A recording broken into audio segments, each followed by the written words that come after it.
Hello అండి, అందరికీ welcome to my channel. ఈ ఛానల్ని ఆదరిస్తున్న మీ అందరికీ థ్యాంక్ యూ సో మచ్ అండి.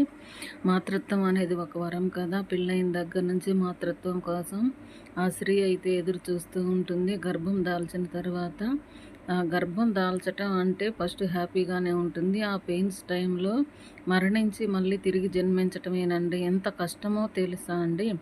మరణించి మళ్ళీ తిరిగి బయటికి రావడానికి చాలా టైం పడుతుంది. కాబట్టి ఆ పెయిన్స్ వచ్చేటప్పుడు భర్త భార్య ఇద్దరు అన్యోన్యంగా ఉండటం, వాళ్ళకి దగ్గరగా ఉండటం, వాళ్ళకి ధైర్యం చెప్తూ ఉండాలి. అట్లా ధైర్యం చెప్పినప్పుడు అత్త మామ వాళ్ళు కూడా సపోర్ట్ ఇస్తూ ఉండాలి. చాలా ఇట్లా ఇవ్వటం వల్ల కాన్పు అయిన తరువాత కూడా భర్త అనేది దగ్గర ఉంటే వాళ్ళకి చాలా ఆనందంగా ఆరోగ్యంగా ఉంటారు. భయాందోళన నుంచి బయటికి రావడానికి అవకాశం ఉంటుందండి.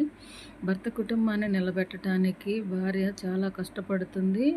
మరణం అని తెలిసినా కానీ జన్మనిస్తుంది. కాన్పు అయిన తర్వాత చూసారా ఎంత నీరసం నిస్సత్వ పెయిన్స్ భరించి అట్లా ఉండిపోతారండి.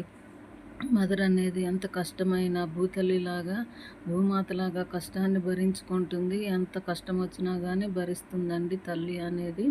చూసారా, జన్మనిచ్చినాక ఆ పెయిన్స్ అన్నీ మర్చిపోయి బేబీని హత్తుకుంటుంది. మాతృత్వం అనేది వరం కదండి. అందుకని తల్లిదండ్రులను గౌరవిద్దాం, సన్మానిద్దాం అండి. వీడియో మీకు నచ్చింది అనుకుంటున్నాను. లైక్, షేర్, సబ్స్క్రైబ్ అండి. Thank you for watching.